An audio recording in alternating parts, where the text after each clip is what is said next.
Good morning, and thank you to everyone that has joined us today. This session is being recorded, so if you are missing any part of it or having trouble with connectivity, you will be able to access it through the conference. This session is entitled, gotta get it right, The High Cost of Obsolete Parking Standards, Why and How to Modernize Your Parking and Your City. It's also being sponsored by UAMPS, which is the Utah Associated Municipal Power Systems. Let's try that again. Utah Associated Municipal Power Systems. We'd like to acknowledge them and thank them for their support. Now I'd like to introduce you to your panelists for today, 5 very knowledgeable experts in their field. We have Julie Bjornstad. She is AICP and a transportation planner for the Wasatch Front Regional Council, focusing on long-range planning, performance management, policy, and transportation finance.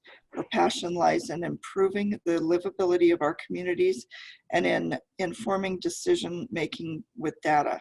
She holds a Bachelor of Science in Applied Mathematics from Georgia Institute of Technology and a Master of City and Regional Planning from the University of North Carolina at Chapel Hill.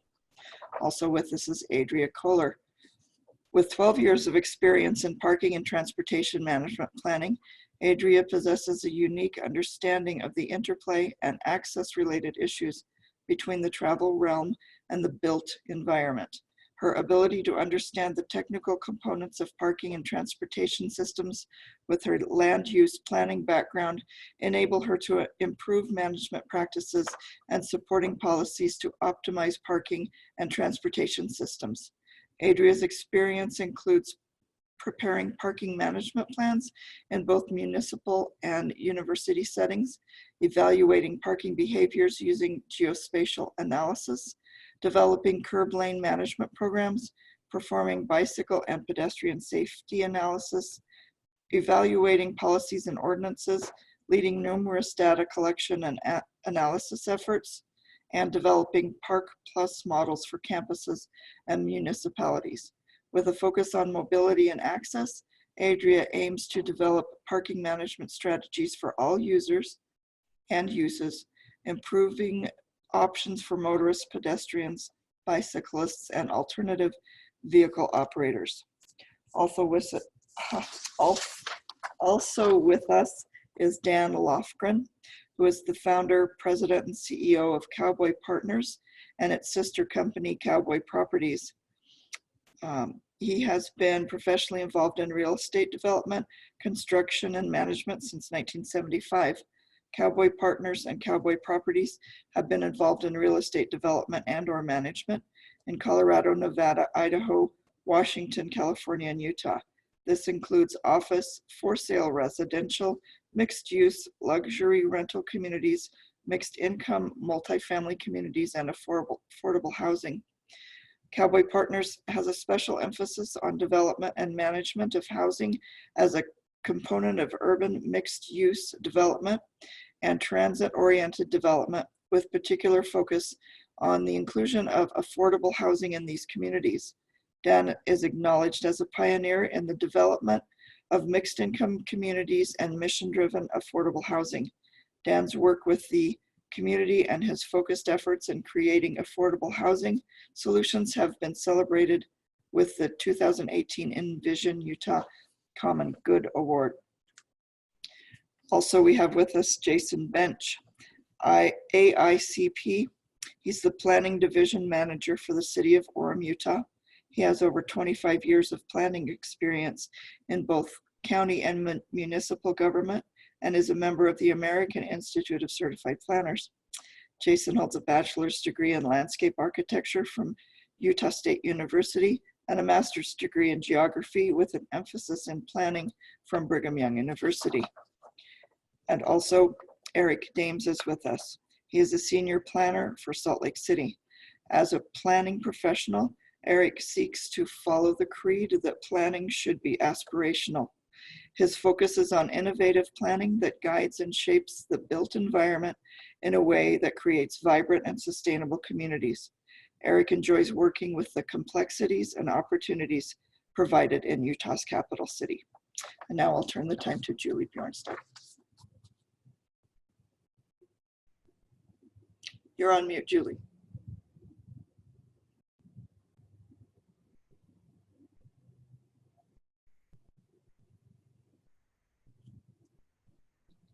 Okay, got to share screen, but didn't get to unmute. Okay, so welcome to our session today. A question that a lot of people might be asking themselves, although clearly not anyone in this session, is why would anyone be interested in municipal parking standards? So what would your reaction be if I told you that the parking standards most cities use are copied from one city to the next, mostly out of context to what makes our cities and our neighborhoods unique, that the data behind these standards comes from low density, single-use developments with limited transportation choices, even though they're applied to a variety of contexts, and that a lot of this parking demand data, which can be found in resources like the Institute of Traffic Engineers Parking Generation Manual, the go-to source for parking data, was collected in the 1980s and 90s as shown in these photos. So knowing how much the world has changed since these photos were taken with the introduction of shared mobility, increased online shopping, more centering innovative parking technologies, why are we still relying on data from 30 to 40 years ago? And why are we still relying on planning tools that have not evolved to better align with these shifts in demographics and technologies? These formulas generally yield a surplus of parking that has real, tangible, and financial consequences, making our cities not only more expensive, but more congested and more polluted. Studies have shown that parking supply is the single biggest predictor of demand. And this means that providing easy, abundant parking, like shown in this image on the right, encourages more people to drive. Excess parking also spreads out destinations so that travel by transit, walking, or biking becomes more difficult and less attractive, leading to more congestion and worse air quality. And too much parking takes away from our built environment and our economic development. Valuable urban land that could instead be used for more productive and beneficial uses is tied up in parking. And this includes development of open space, affordable housing, or other uses that would potentially provide a higher tax base for our local communities. Relating to housing supply and affordability, excess parking also means that we have higher construction costs that have little to no return on investment, leading to fewer and more expensive housing units. So this all ties back to the Wasatch Choice Regional Vision, our community's shared vision for transportation investments, development patterns, and economic opportunities. And when you look at the 4 key strategies listed on this slide, you can see how reforming parking is central to the regional vision. So one of the ways the regional vision is implemented is through local planning. And so to that end, the Mountain Land Association of Governments, which is the Metropolitan Planning Organization in Utah County, UDOT, UTA, and the Wasatch Front Regional Council, which is the Metropolitan Planning Organization for Salt Lake, Davis, Weber, and the southern part of Box Elder counties, recently came together to ask the question, are we overparking here locally? What effect is this having on our economic development and our mode choice and our built environment? And is there anything we can do about it?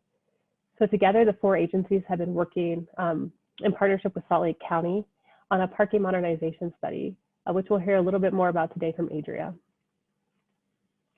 So the rest of the session will follow like this. First, Adria, who's leading that parking modernization study, will be giving an overview of how we can modernize our parking, the study, and some initial findings from work that we're doing with South Salt Lake and Ogden. Dan Lofgren will then share the developer's perspective and share some of his experiences with some of his residential and commercial business or developments throughout the region. Jason will then tell us about Orem's experience revising their parking standards to be more responsive to their community. And then we'll hear from Eric, who is leading Salt Lake City's off-street parking ordinance update. We'll take all the questions at the end of the presentation, but feel free to leave any questions and comments in the question and answer box, which is located at the bottom of the Zoom window throughout the session. And then, depending on what you guys are doing at 3 p.m., there's an additional parking roundtable session this afternoon. And we invite you all to be part of that open discussion that will build on this presentation. We do have a couple of questions that we want to talk with the group about, but we also will have ample time to answer any questions from you, and there'll be people from this panel on that round table, as well as others from around the region that we know are doing great things in parking. So Adria?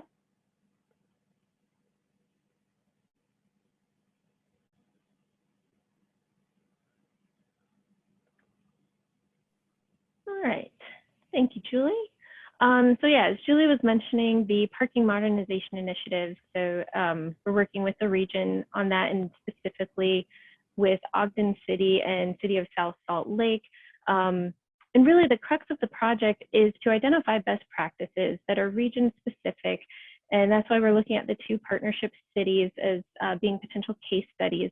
Because as Julie was saying, a lot of the standards for parking are outdated, or they're applied to a different city or region, or they're just a national standard. So they might not exactly fit the bill here. And so that's what we're really trying to work through with this initiative, is how can we use local data?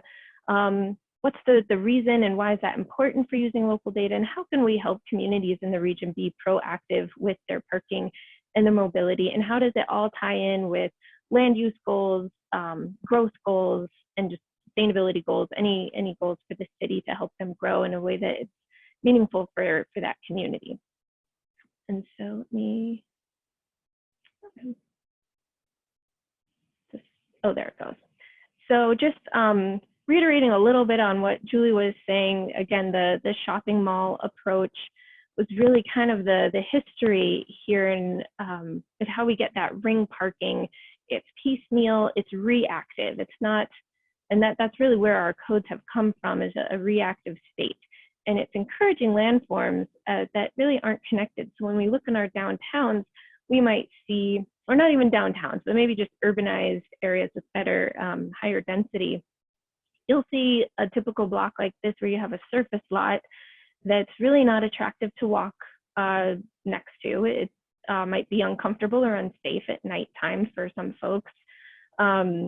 And really, it's just not the best use of the land. I mean, you could put something else there that's potentially more attractive and a better bang for your buck. And so IT and ULI, they have been updated recently.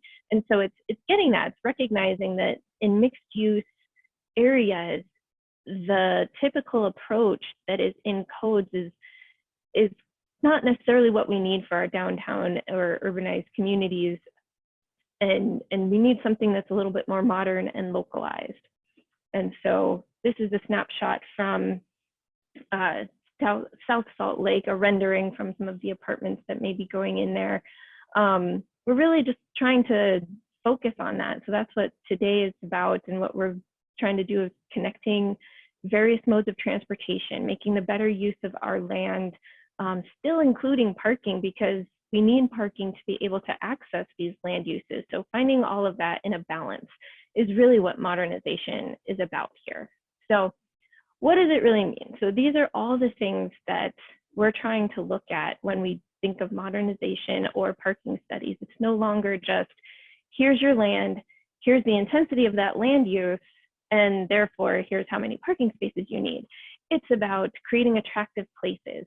It's about supporting your existing land uses, as well as supporting new economic growth, building on sustainability. We don't want these plans or strategies to be stagnant in 5 years. If something happens, we want the strategies to be able to move and grow with the community, really enhancing safety and other goals. So identifying the goals for your community and then tailoring your approach to parking and management to meet those goals and work in conjunction with them.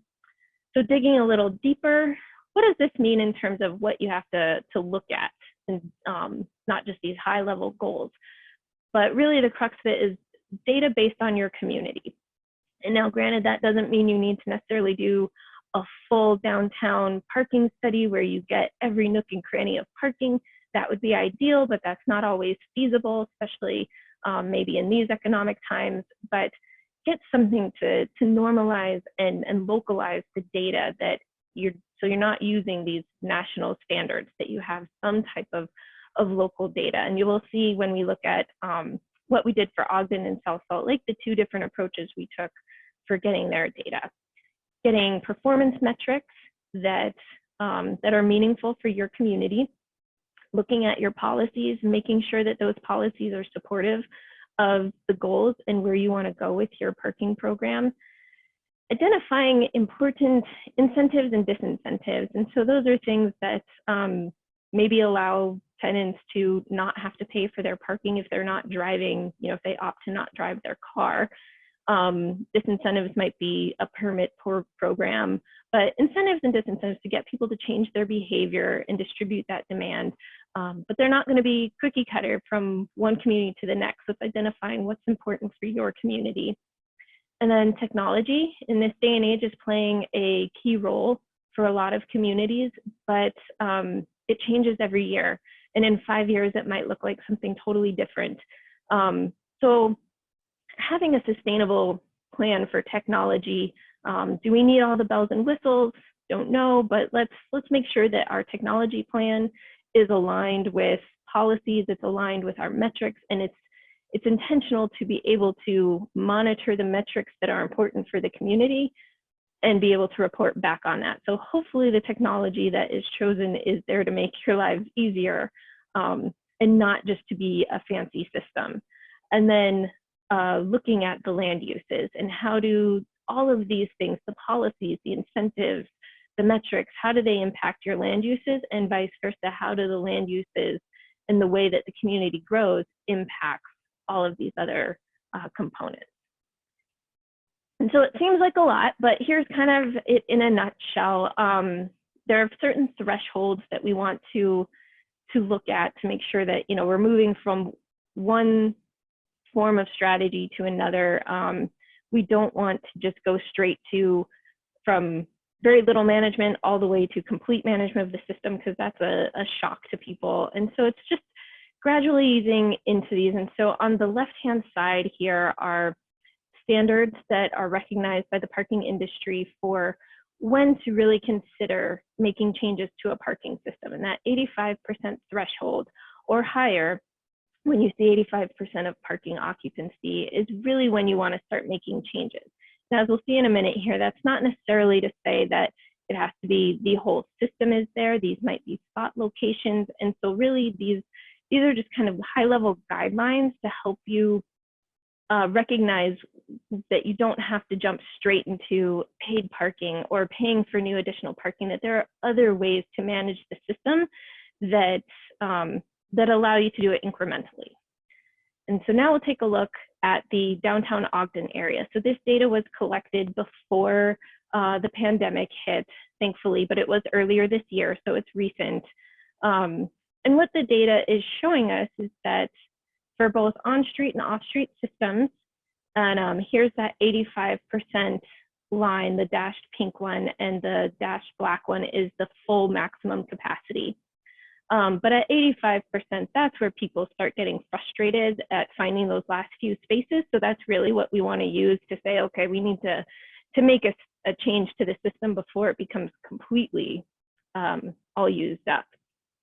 And so what this data is showing us is that there's availability in downtown Ogden, but that's just a piece of it.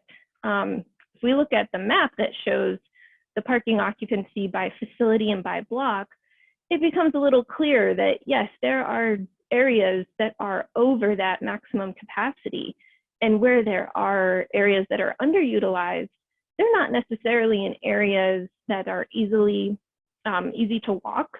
You're not going to park up on 21st necessarily to visit a store or a restaurant or a place down on 25th. You might maybe in the summertime if you're looking for a leisurely stroll, but that's not going to be the normal situation. And so what this is showing us is overlaid with some TDM strategies. So where's the access to transit? Is there a high density of land uses? What's the potential to get people to shift from driving a single occupancy vehicle and take another form, or at least distribute that parking? So that's what these circles are representing.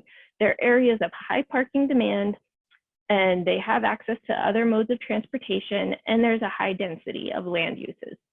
And so those might be areas where we want to consider looking at parking management strategies. like I said, strategies don't have to be for the whole city or for the whole downtown. We want to tailor them and make sure that they're appropriate. And so this might be a place where we would potentially start for Ogden.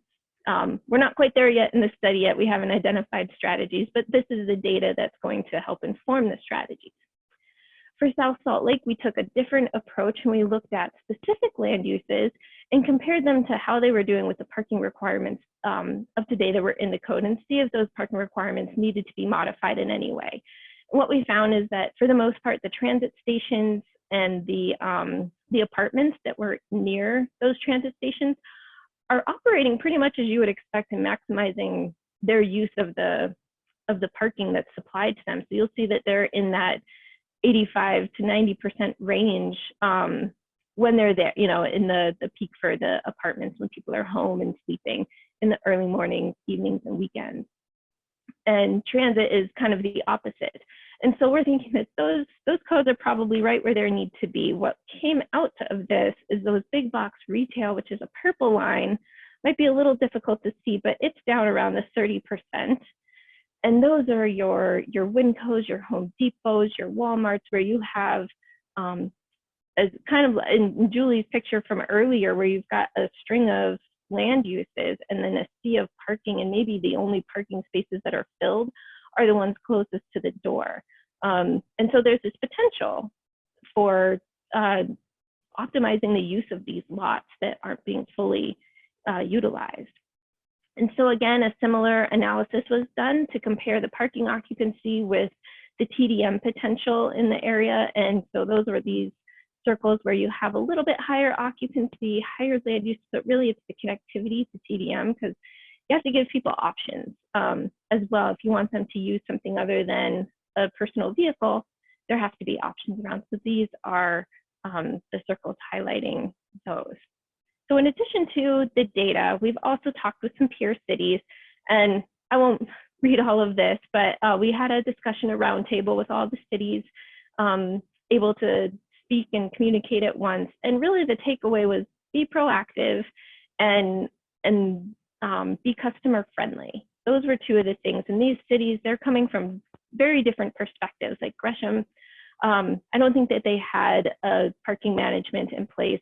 Beaverton had some, no enforcement, and then Salt Lake City and Boise, they're paid parking, they have permits, they have off-street and garages. So there is a full spectrum here, but all of them came down to just be proactive and be customer friendly. And so we've had some developer discussions as well. Those are continuing to be ongoing too. But one of the things that I thought was interesting, I'll just read the one point, was about connectivity to transit, or at least adjacent to some transit, that was really a driving force to be able to reduce some of the parking requirements. If you want people to change their behaviors, again, you have to give them some options. So being within a walkable distance to a transit station was helpful to be able for developers to drive down some of those parking ratios. So key takeaways so far that we've learned in terms of parking management strategies, we might be looking at some time limits, and as we showed in those maps, what are some strategies in those circle areas, in those downtown areas where we can get people to distribute and park differently or use a different form of transportation. So we're going to be looking at some management techniques to get people to distribute that demand. And then also some policies in place that that will help support those management strategies. So are there permit systems? If there are, for either employees or residents, what do we need to put into the code to make sure that that is sustainable and feasible?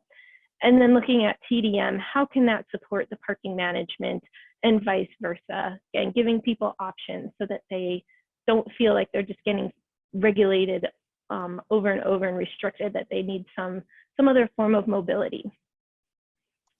And so really, this is what's left in the project so far, is hearing more from the public and analyzing all of the information and creating some implementation strategies and writing the report. But really, what does it mean to modernize is getting some local data so that you can localize any national standards and figuring out what your goals are and how those how the parking and the mobility can really align with those goals and support them, and being proactive.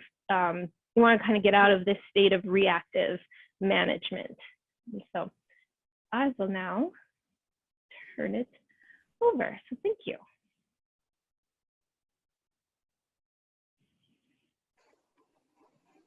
Thank you. Julie, is that my cue? Yes, that is. Thank you. Appreciate a chance to share with you a few thoughts this morning. One of the things that I've been invited to share a developer's perspective. One of the aspects of a developer's perspective that I'm going to focus upon is some very specific numbers, how we see parking impacting the development we're doing today. My numbers are, for the sake of brevity, my numbers are going to focus for the most part on residential development, multifamily development. And by focusing on multifamily development, it emphasizes for me, as I think about it, it emphasizes for me the challenge that there is in that there is one set of dynamics impacting multifamily utilization, a different set of dynamics impacting retail utilization, and yet probably another set of dynamics impacting office and industrial and mixed use and ratios of mixed use, and you could go on and on. It is not without its challenges. But in the spirit of trying to share some specifics about parking and what's driving our decision making about parking, let me first tell you that it has changed. It has changed dramatically. Now, I don't have the kind of data I wish I had going back into the 70s, 80s, and 90s. But I've had a courtside seat to the process since 1975, and I can tell you the change has been compelling. It's really quite dramatic. Let me show you some current information. I hope you're all seeing a table with a lot of numbers on it. And this is just an extract from a semi-annual parking study that we do across our portfolio of properties. Hey Dan, we're not. At least I'm not seeing the screen. How about that? There we go. Yes, that's perfect. Thank you. Okay. This is an extract from a semi-annual parking study we do across our portfolio. This represents about a third of the portfolio along the Wasatch Front, but it was selected specifically to give a mix of different property types. As we're thinking about how to park a residential community, of course, the first tier of, or the first filter we pass through is what are the municipal codes? How do we have to deal with the municipal codes?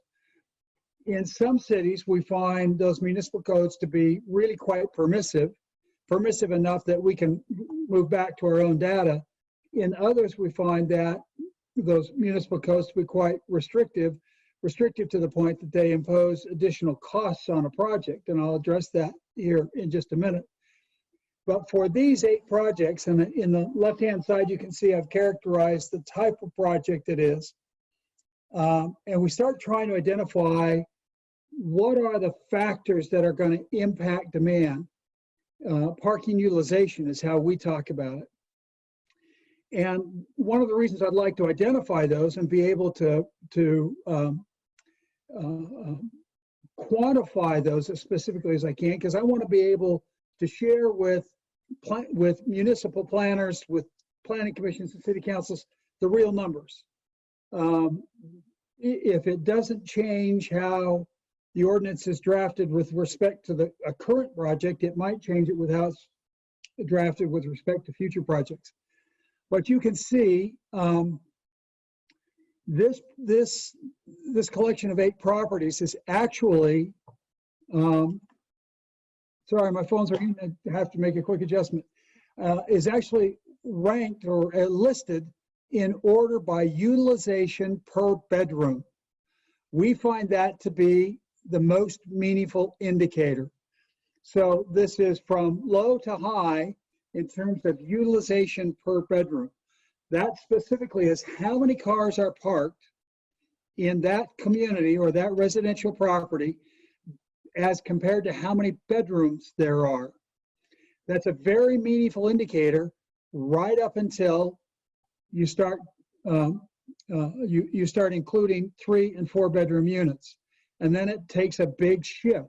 But that utilization per bedroom is reflective in many ways of a number of other dynamics that I'll refer to. Here you can see, I used to think that there was this really profound correlation between household income and parking utilization. That is, as household incomes grew, I expected there to be more cars. Well, that's true to some degree, but as we begin to see on, I'm going to hope these are big enough anybody can see them. Can you see these at all? As we begin to see on these charts, these are just 4 factors that we track: parking utilization per bedroom, or these charts are done on a per unit basis. Based on household income, there is some positive correlation, but in this case, it's distorted by this one outlier up here, where it is actually the very highest incomes, but the utilization is way down below 1 stall per unit. When I say way down, it's somewhat below 1 stall per unit. Well, what could possibly be influencing that? Well, so I can't rely on household income as the single indicator to tell me this is how much parking I'm going to need in this residential community. What's tamping down the impact of household income is the transit factor. How walkable is this community to transit? In our scoring system, that high income household is a 2. 1 being the best, 2 being immediately accessible. 1 being immediately accessible, 2 being readily accessible. And that means less than a 1-block walk to transit in terms of our system. But you see there's also a correlation between parking utilization and household size right up until, and as this graph indicates, you see the trend line here, right up until I introduced 3 bedroom units in to the mix, and then the utilization for household size per bedroom starts to drop. That's why the hard and fast rules that are generally a part of municipal codes become so challenging. Because I might have a community like this suburban project where the utilization rate per bedroom is way down at 0.61, although its transit factor is way up at 10. This is the worst it can be. There's no possible chance for someone to walk to transit from this community. But the utilization per bedroom is down at 0.61. Well, why is that? Well, it's because there are 3 bedroom units in that project. But you can see utilization per bedroom ranges from 0.41 to 0.82. You can see utilization per unit actually ranges from 0.41 to a high of 1.53.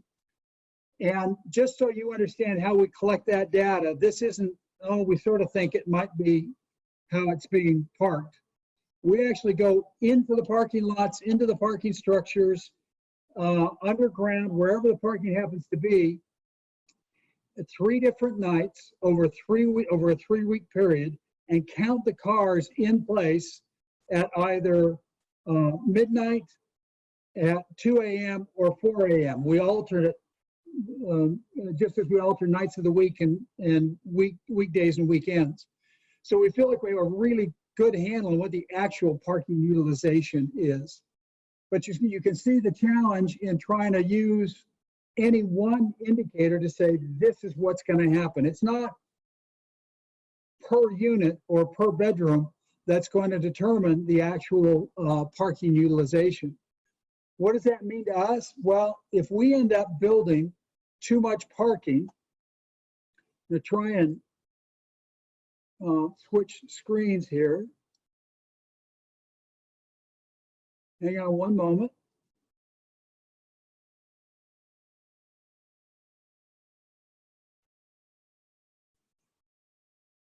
If I'm building too much parking, now there are 100 variables that are at play here. This is one set of variables, one set of assumptions, but it's demonstrative of the concept. You can see if I'm building one stall too many per unit, so my utilization rate in a suburban project might very well be 1.53. That's my very highest in a suburban project. If it's 1.53, but that code is requiring me to build one per bedroom plus guest parking, and so I'm building at 2.5 or something close to 2.5, so I'm building almost an extra stall per bedroom. You can see what happens. My actual, oftentimes the cost per stall gets quoted only in the hard costs. That's not accurate because there is also a land component and a soft cost component. Even for surface parking, I'm somewhere between $10,000 and $15,000. Our most recent project was $14,450 per stall, approximately. Well, the monthly payment to amortize that added cost at a 4% mortgage rate is $69. That's how much more rent I've got to get out of that unit to help pay for that parking stall. If 30% is the standard for affordability, that household needs to make $230 more per month to afford that apartment because we have an extra parking stall. Now, I'm the first to embrace. I will tell you, I understand parking regulations today are in large part a result of someone's experience somewhere down the line. As Adria said, they tend to get passed along, but somewhere the change probably started because there was a bad parking experience, and the only way to address it was to increase the required parking amount. I get it. I'm not naive to the fact that these high parking intensity uses have from time to time been a source of the problem. That said, we don't want to compound those problems by creating a lack of affordability or diminishing the quality of a project simply because we're imposing a requirement for too much parking. You may be interested to see that same analysis. If I'm building a 4-story above grade parking structure in a transitional area, I might be as much as $27,000 per stall when I include the value of the land that I paid $50 a foot for. Very common number in those transitional neighborhoods today. I might be $27,000 a stall. That translates to $431. Now, seldom am I going to be asked to build exactly one stall per unit too many. That's not the point. There's fractions of that number. The point is that those stalls have direct impact. Those extra stalls I'm building have direct impact on both affordability and quality, because if I've got to diminish my finishes in order to afford that extra parking stall because affordability is my priority, then what I've done is diminish the experience, not just for my residents, but for the community as well. I hope that makes some sense. What it all means is, yeah, there's a big challenge that y'all have, that you're facing, and it's a very complicated question. And I'd love to give you a formula, an algorithm of some kind that says, here's exactly what you should expect based on transit, based on income, based on even household age. Household age, by the way, is another indicator of parking utilization demand. Based on the unit configurations, are they studios, 1s or 2s, et cetera, et cetera. We have not yet come up with that formula. I don't have that at my disposal. That said, we would encourage that dialogue and the recognition of the factors that impact parking demand. And it's a different set of factors on retail than it is residential, than it is office, I get it. But a recognition and a dialogue about those factors so that together people are making collaborative decisions about it, rather than simply relying on static ordinance. That makes sense? Julie, would you like me to take questions, or would you like to move on to the next presenter? Yeah, we're going to take all the questions at the end of the presentation, just for the sake Okay. of time, I think. Yeah. Thank you. Thank you.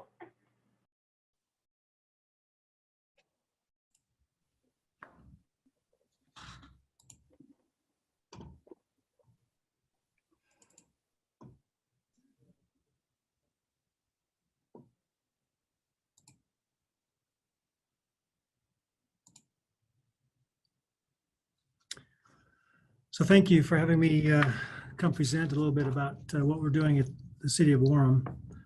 If I can go to the next slide. A couple of things. This started back in 2018 when we were looking at modifying our State Street districts, including them in our overall zoning code. So if you can see on the picture on the left, which the Imagine Orem slide shows, we have 5 districts on State Street that we're under a pretty significant parking requirement at 2.25 per unit. In addition to any, over a 3-bedroom unit had to require another stall. And so we were looking at that as an issue. We were looking at the picture on the right indicates, so you can see the various colors. It's obviously a small picture, but indicates that the city is pretty much built out. We do have a little bit of vacant land left with a few orchards and things, but for the most part, it's going to be redevelopment. And so those are kind of the issues we're looking at. We're looking at the PD zones over the past 20 years or so were negotiated parking ratios. So each PD that we have in the city has its own parking standard, which was kind of cumbersome when a developer would come in and want to meet a certain standard, and we had difficulty with that development prior, and so it was kind of difficult for the city to negotiate parking standards. And we really wanted to come to a standard that would work not only for the city, but also for a developer and property owner as well. And so with that, we also had begun to receive complaints with neighboring single-family neighborhoods with these larger complexes spilling over into the neighborhood. And so we wanted to find out exactly what issues were related to the housing, and for the most part, it was housing issues, parking, that we wanted to find out behind that. So we hired a consultant to look at our parking standards. Right now, we had over 60 different types of codes that regulated not only residential, but commercial, from a ratio of a multifamily, for example. You can see on that chart from 0.65 per unit all the way up to 2.5 per unit. So there was definitely something that we wanted to look at to see how we could standardize and even use current data to find out how to modernize our parking standards. And so we did hire a consultant, Metropolitan Research Center from the U. Basically, we hired them to come up with a methodology and study a citywide review so we could see how we could best get some evidence-based parking based on Orem and not necessarily a national standard or other cities. It was mentioned earlier that there are many times that we've copied from other cities, and we really wanted to see what Orem needed as far as parking. And so we hired the consultant to identify Orem's issues, identify specific data, and then analyze that data and make recommendations on how we could make some positive changes. What they've done, or what they did, was use 61 students, excuse me, on Thursday on September 27th, 2018, to go to 10 different sites, and I'll show you the locations of those. But basically, had counters and surveyors, and what the counters did was count 100% of the people and the vehicles accessing the projects from 7 a.m. to 9 p.m. every 15 minutes, and the surveyors tried to catch people coming in and being able to survey where, if they were in a vehicle, if they were walking, if they used other mode of transportation, of how they entered the site, and kind of logged on how that was working. So as a city, we selected 10 different sites. 3 sites were multifamily residential, 3 sites were student-oriented around the UVU campus, 2 commercial sites, 1 office site, and then 1 mixed-use site throughout the city. And basically took that count and came up with some data. And this is kind of just an example of what we found with the one that was right next to the front runner station. It's a student housing project, and you can see outlined in the data below, the 88% indicates that the majority of the people that were accessing this, even though they're right next to the front runner, were using vehicles.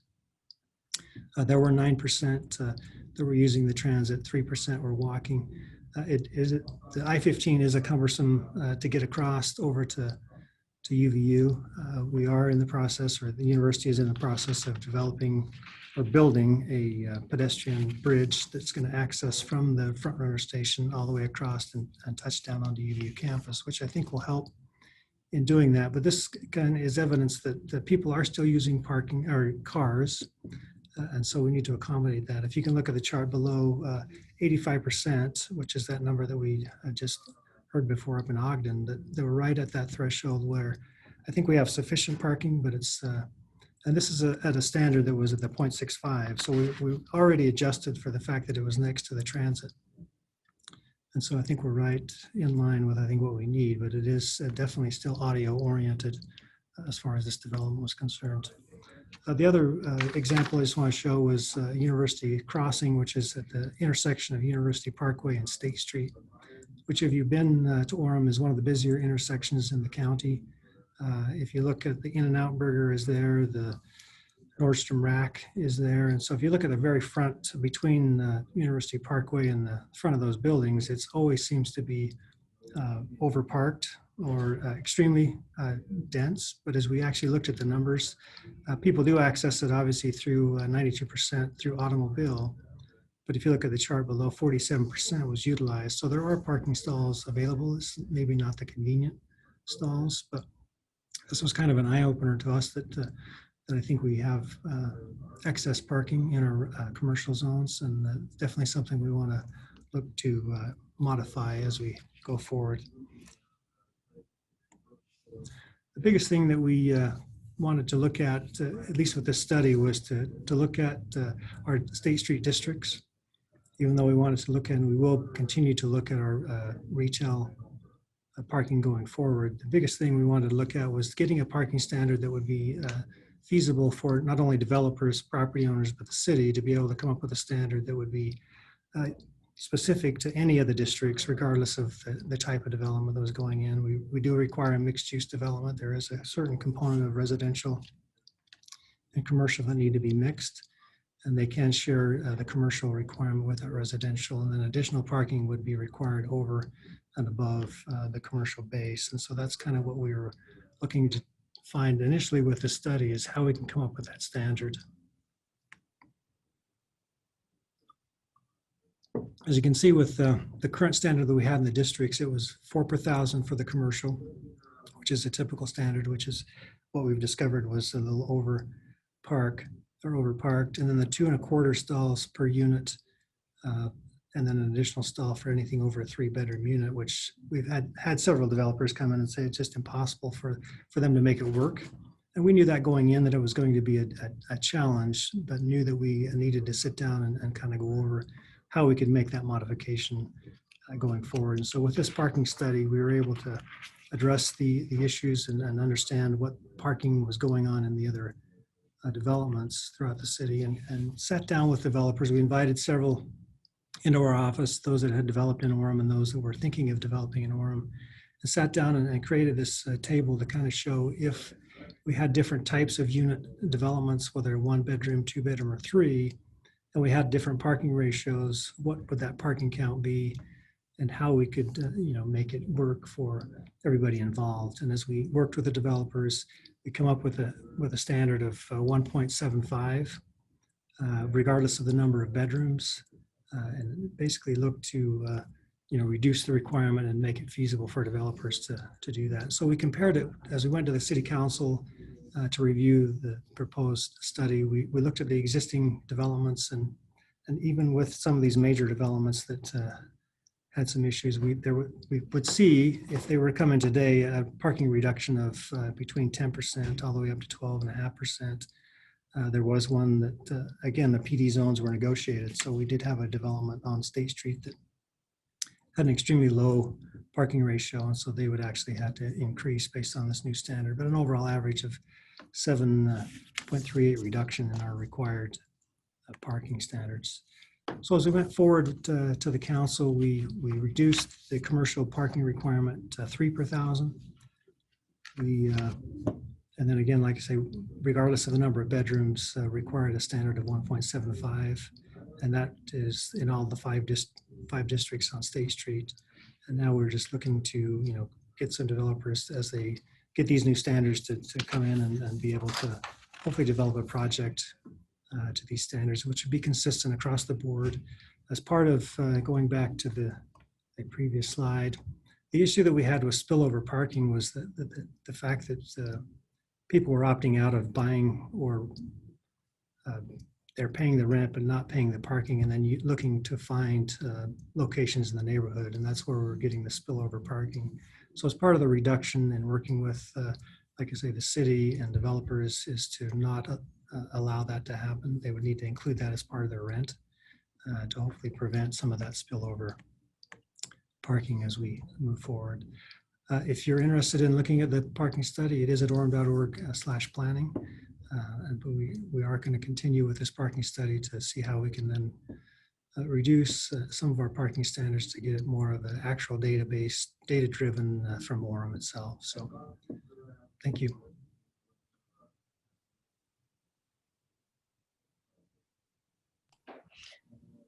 Thanks, Jason. And now we'll move to Eric, correct?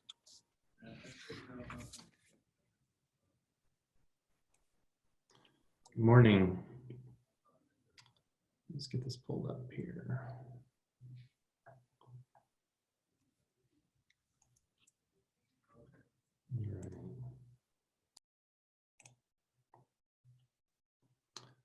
All right.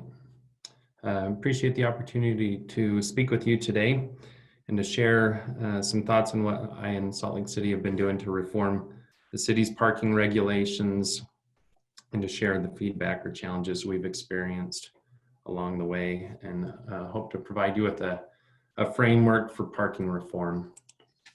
So looking at the project we were given the task to update the city's regulations for off-street parking, which included the minimum and maximum number of parking stalls required and allowed, which, as we've talked about, are typically these mysterious tables we have in zoning codes that were probably copied from a neighboring jurisdiction and actually make very little sense.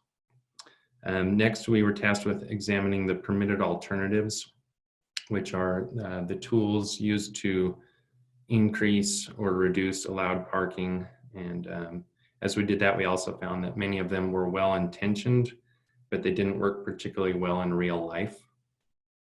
Finally, we were asked to update the parking lot and garage design standards, which is the physical design of surface or structured parking. So in establishing our purpose, we kind of identified 5 major categories. First, we wanted to align the new ordinance with city plans and goals. And these are found throughout the various master plans and neighborhood plans of the city. They often contain a lot of really great information, but they usually are sitting in the back of the planning office somewhere collecting dust. So we definitely scoured through those, and in them, among those goals were, for example, to emphasize pedestrian scale development, preserve neighborhood character, encourage mass transit and bicycle infrastructure, and implement environmental best practices. We also sought to encourage infill and redevelopment, which is especially important for being able to provide more affordable housing, to reuse existing building stock, and as a tool for historic preservation. We wanted to improve the ordinance usability and make it easier to administer as well. We did that through the use of tables, and then simplified the process for minor adjustments.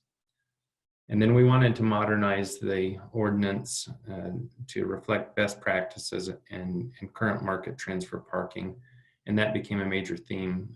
As Dan mentioned, these the developers do a lot of research, and we wanted to be able to have it better reflect what their actual needs and desires are.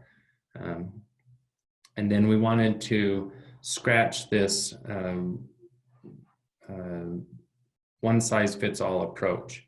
And that's the idea that, for example, that a restaurant in one part of the city in downtown would have the same parking need as a restaurant in a more neighborhood setting or on a major commercial corridor that's only accessed primarily by automobile and things like that. And we did that through the development of parking contexts, which I'll show a little bit more about in a little bit.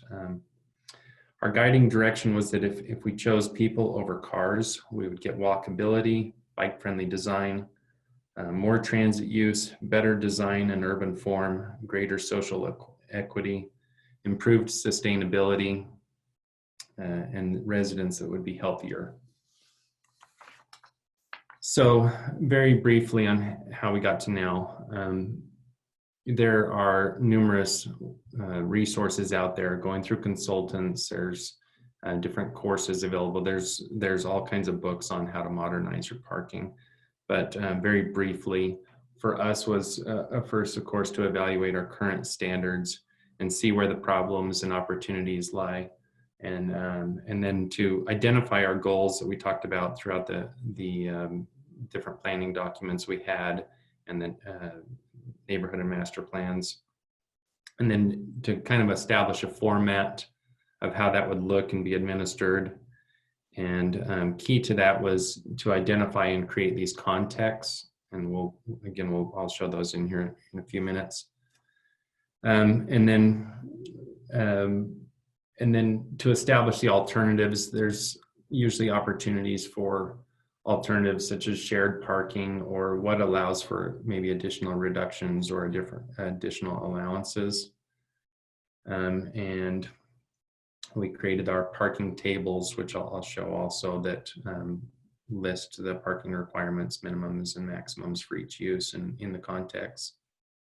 And of course, draft the ordinance. And it's critical to have robust public engagement before, during, and after. And what we found was that steering committees and stakeholder engagement was the most critical. And I'm happy to say that for the most part, the proposed ordinance has been largely well received. We've had a lot of interaction, and of course, there's always going to be a little bit, a few sticking points here and there, but overall, people have been very excited for it. So I wanted to briefly mention a few strategies in working with the public and how to create better collaboration. And first is to always make sure that whatever you're doing, you're linking to community goals. And also just remember, as you educate, one of the things should always be to educate, and pictures are worth 1,000 words. We want to be able to show people, give them options and see what they want to accomplish. How do they want their neighborhoods, their part of the city to look and feel? And then as we do that, we can appeal to self-interest of the various stakeholders. So talking about the vitality of different districts, better urban form that comes with reformed parking and redevelopment opportunities. And through that process, you'll attract allies as you seek to reform your parking. And we tried to balance feedback from residents, the planning commission, consultants, developers, business owners, and best practices. And we ran scenarios on our numbers and situations to come up with the best balance we could with all those interests. So the result, and I say almost, has been the finished product will be a completely revised parking chapter, including parking contexts that are listed there, and I'll show you those, parking context map, tables, and revised parking alternatives. Currently, we've received a positive recommendation from the Planning Commission, and the revised ordinance is just awaiting City Council hearing that we would expect in the upcoming months. So I wanted to show a little bit more specifically some of the key elements. So these are the parking contexts that we developed, and taking into consideration location, proximity to existing and future alternative transit options, existing and allowed density, the mix of uses. We identified the 4 context areas you can see here. And again, the idea is this one size does not fit all when it comes to parking. The idea is that each use would still have a different parking standard, but it would be based on the context. So, a restaurant in the transit context, we're proposing with no parking requirement, but in a general context, it may still have a minimal, a small minimum requirement. So the transit context up here in the upper left, that's think the best area, the areas that are high density, they have great mass transit facilities, and they therefore have the lowest parking requirements. The urban center context, that's kind of characterized by like the Sugar House area. So it's still high density and has good pedestrian scale development, but it does still is somewhat of a regional draw, and so it still has a low to moderate parking demand. And so the parking standards we developed kind of reflect, not quite as minimal as the transit context, but still quite minimal. The neighborhood center context, to give you an idea of that, that's like 9th and 9th area, which most of you are probably familiar with. They have a lot of pedestrian scale development and amenities, but they're not usually well serviced by transit. So their needs are kind of all over. They're the most, they're usually adjacent to single family neighborhoods. And so we're aware we don't want the parking to spill over into those neighborhoods and cause a lot of trouble, but we also don't want to take up lots of space for parking. So those are the most challenging areas generally. The next context is the general context, and that's everything from industrial areas, manufacturing areas, to single family neighborhoods. And again, as you're thinking of that, just remember that doesn't mean that they have the same parking requirement. Each use within those will still have its own parking requirement, but they have the highest parking needs as they're the least serviced by mass transit and other systems. So putting together, this is how the parking contexts look for Salt Lake City. The red is the transit context, and those are the areas best serviced by transit. The urban centers in green, neighborhood center in blue.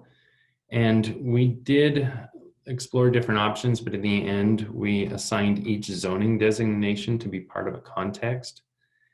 And we felt that approach encouraged appropriate upzoning and would, as a property was upzoned, then the parking standards would follow in suit with it, rather than just drawing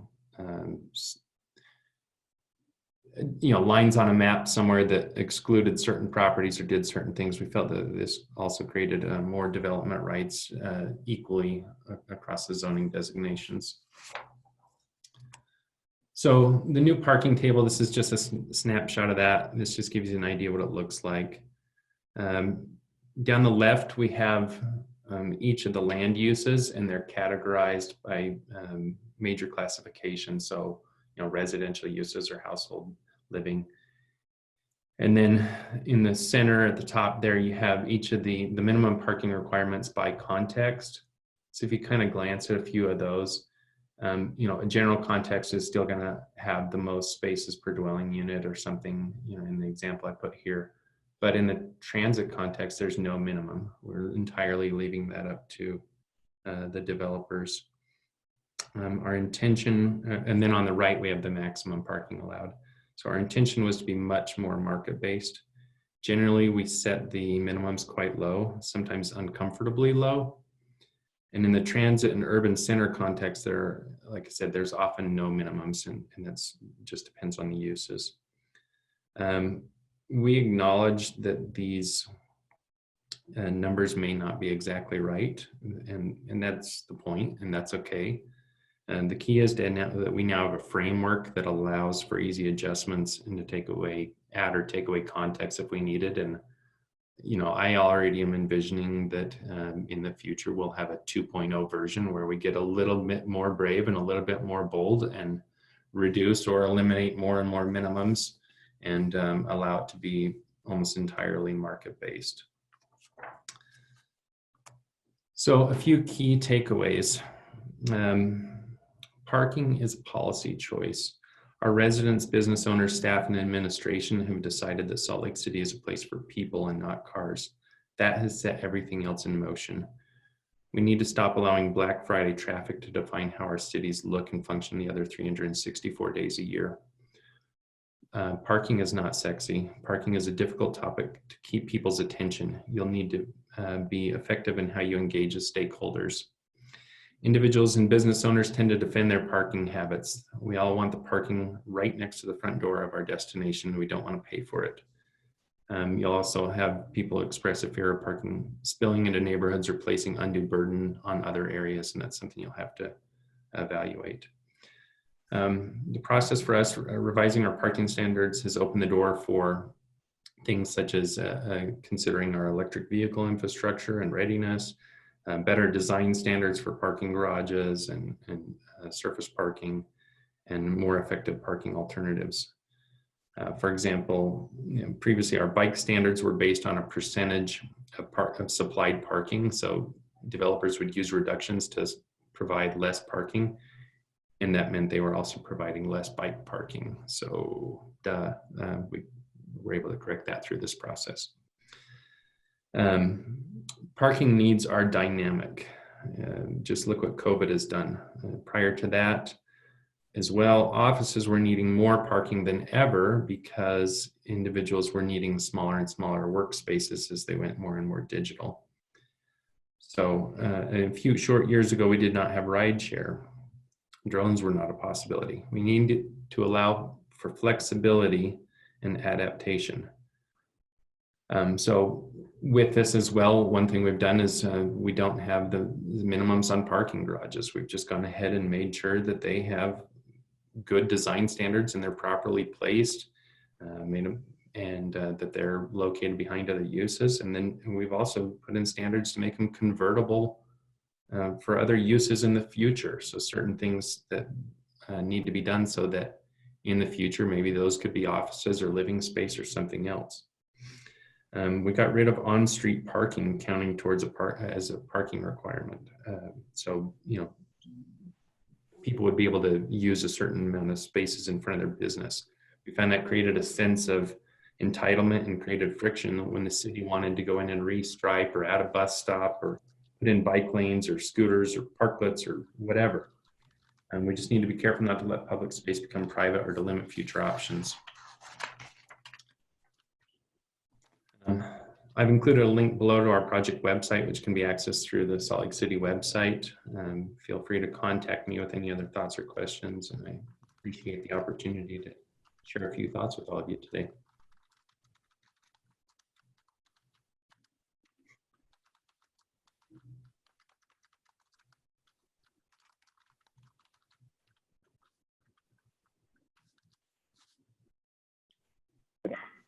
All right, great. Thanks everyone for participating in the session and also for listening in. We have 2 questions from audience members. And as we're answering these questions, if you have other questions, feel free to again type them in that question and answer box. The first question is for Dan. You said that some cities have relatively permissive parking requirements and some are more restrictive and require parking beyond what your analysis indicates is necessary. Without naming names, can you give us a sense of the percentage of cities that are requiring more parking than you believe would be needed? Really, I can't name names. You can if you want. No. Hey, before I answer the question, I just really need to congratulate Eric. The work they're doing is really quite meaningful, quite substantive. It's not easy, and there's a lot of work to do, but the outcome, I think, is really constructive. So, Eric, I just need to celebrate what you've done there with your parking ordinance and the energy and effort that's gone into that. Thanks, I appreciate it. The question of where am I being asked to develop more parking than really needed? It's probably 2 out of 3 municipalities are currently asking for more than what we think is needed. But I want to follow that up by telling you that 2 out of 3 municipalities are working at it. They most have made changes in the last decade. Most have some awareness of it. But even those who are trying to arrive at a better balance between the supply that they mandate and the demand that exists, even those who are trying run into some pretty deeply rooted, deeply entrenched historical biases about what's the right amount of parking. So on the one hand, I'm discouraged because there's still, we're spending a lot more money than we need to on parking in some places, but I'm encouraged because there's an awareness and there's effort and there's investment going into trying to correct that balance.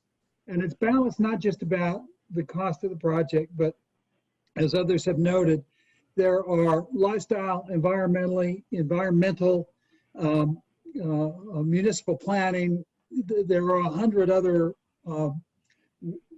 ripple benefits that flow from balancing that parking and parking demand, parking mandate and parking demand. And the second question is actually for you too. Does your analysis account for on-street parking that is happening adjacent or nearby to your properties? Is there evidence of any spillover parking coming from any of your developments? So that's a particularly nuanced response, and I don't mean to avoid it, but let me try and explain.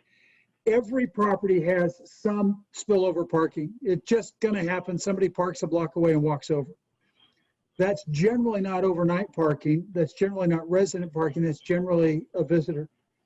In properties where on the immediately adjacent streets, we can count cars at 4 in the morning, chances are pretty good that those belong to us and we'll count them. On properties in a residential neighborhood where we find those cars on the street not necessarily immediately adjacent to us, we won't count those because we find particularly in recent months, we find more doubling and tripling up in single family homes in those neighborhoods, and the parking count in the neighborhoods is going up. So my point is that when we can identify it reasonably as our parking, yes, we'll count it. But we have to accept that there is some parking that's related to our property that goes uncounted because it's in places we can't predict where it would be. Does that make sense? So is that 2% or 3% or 5%? We're quite comfortable. It's a very low percentage, but we acknowledge there is some of that. I think the term that was used by the questioner was spillover parking. There's some of that spillover parking. Okay, and then we have, so quickly, yes, Brad, the TLC program can be used to perform parking studies and codes updates for your city.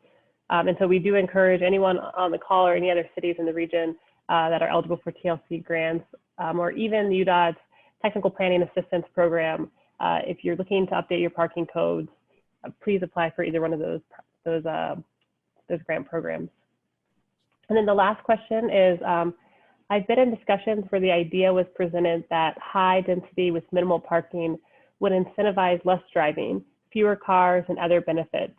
It seems to me that the situation only drives tenants to developments with more desirable parking rather than changing their life patterns or staying there only until they can find alternatives with more available parking. Would you comment on this?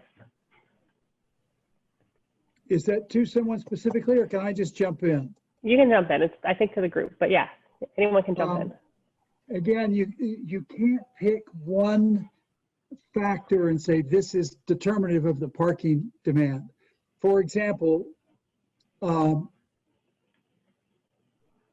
income restricted housing, affordable housing, close to transit, meaning they don't need a car, becomes a huge draw. It's a very significant factor in terms of the demand for that product. As I mentioned earlier, my assumption was always that a high-income household that can afford, they've got those 2 BMWs and they want someplace to park them.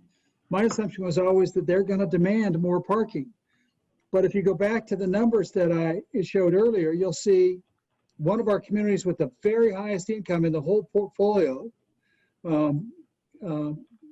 actually has 0.95 stalls per unit, not per bedroom, per unit of parking demand, 0.66 stalls of parking demand on a per bedroom basis.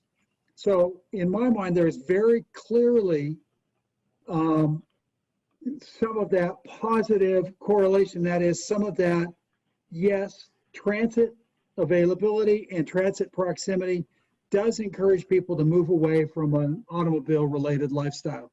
It doesn't mean it's a light switch. It doesn't mean everybody's going to do it, but we see that a property that's located close to transit and is otherwise generally walkable, a grocery store being the single biggest factor in determining walkability, but is generally walkable, will encourage people to abandon an automobile. Does anyone have other thoughts to add? We're getting a little short on time, and we do have another question as well. 2 other questions. We can answer actually some of these also at our 3 p.m. session, the roundtable. I'm noting all of the questions so we can bring them up again later. But if anyone wants to give their thoughts on unbundled parking, we have a comment that says, we have seen negative results from unbundling in Sandy, people going for the cheap free parking and giving the appearance of a parking shortage. I would like other jurisdictions' perspectives and the developer perspectives.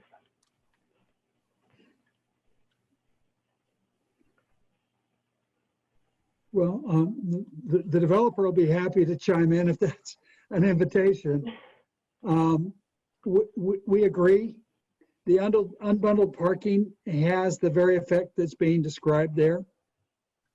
It doesn't mean it's evil. It doesn't mean it's the wrong thing. But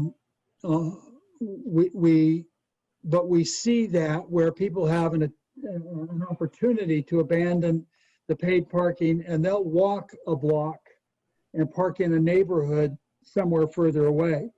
That is much more a suburban issue than it is an urban issue. And I won't elaborate on that, but there are a number of factors that go into that.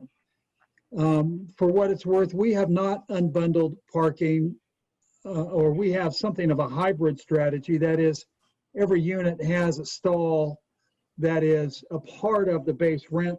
And if somebody is looking for a second stall, that becomes the added cost. So we're kind of walking the line between bundling and unbundling, but I won't deny the impact that you're talking about, that unbundling, particularly where the free parking is within a block, has that impact. I will tell you, however, and this is more anecdotal than it is measured, I will tell you, however, if that free parking is more than 2 blocks, that effect doesn't happen. People won't walk 2.5 blocks to get free parking. Most will not, anyway.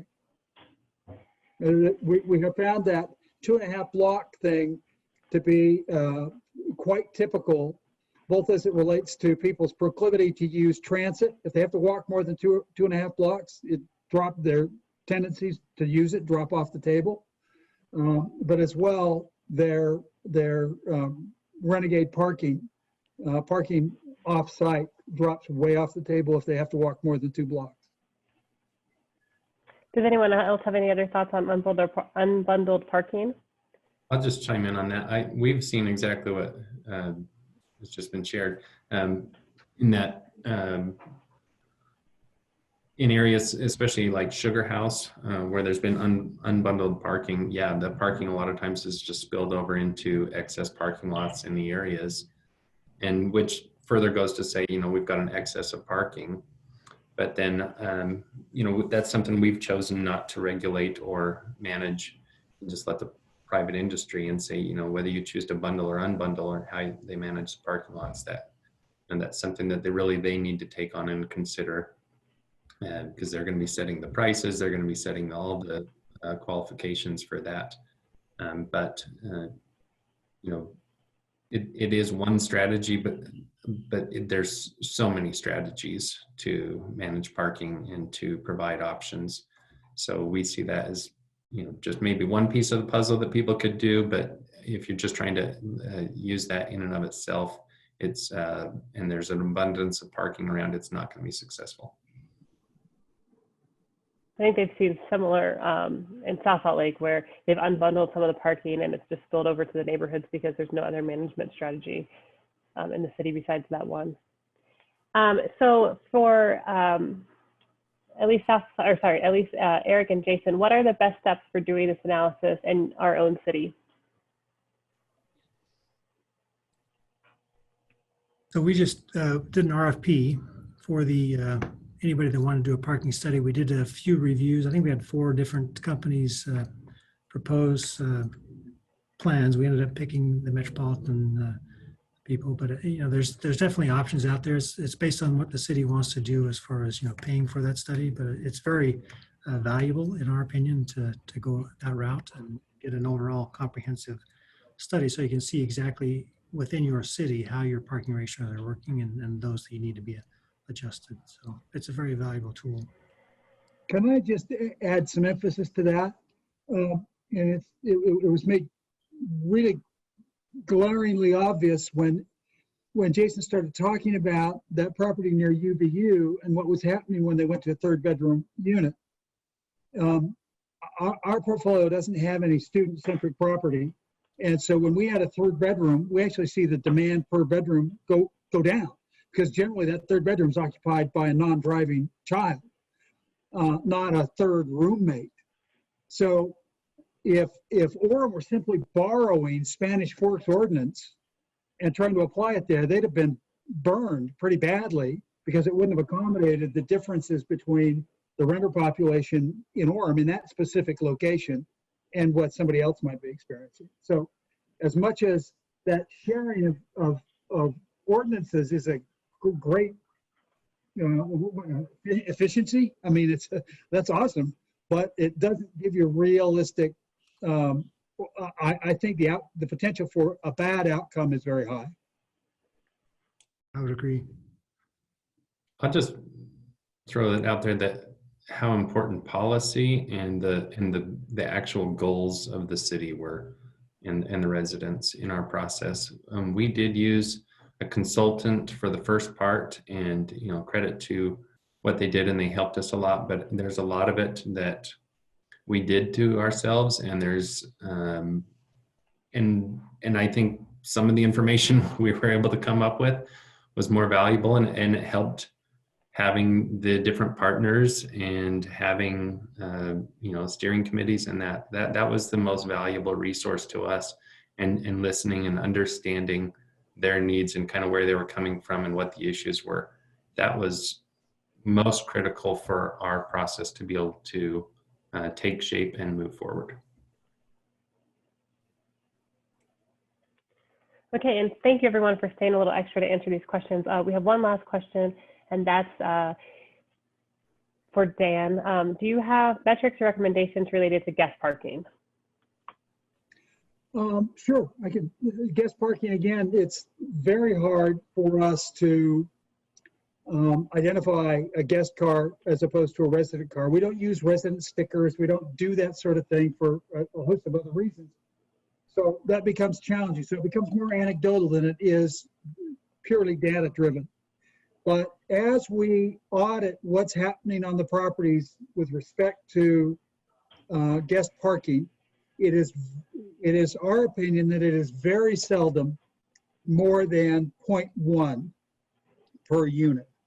Even at the peak hours of guest utilization, it is very seldom more than 0.1. What is more challenging for us right now, and the thing we're we're trying to tackle is overnight guest parking, which requires some dedicated stalls, and it's not just the stall on the street. That's a little more complex, and it's something we don't yet have our hands around. We don't feel comfortable about, but maybe 5 years from now, when y'all do this again, maybe I'll be invited back and tell you how we solved that one.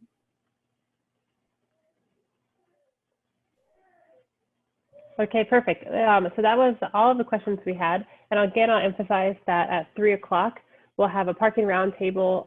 Some of the panelists from here will be at that.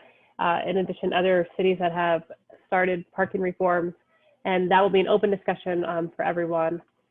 We might have breakout sessions depending on how many people are there, but we encourage you to come to that to ask more questions or get other input from cities who have done this before. So thank you everyone for attending and for the speakers for presenting, and again for staying a little longer than the session was.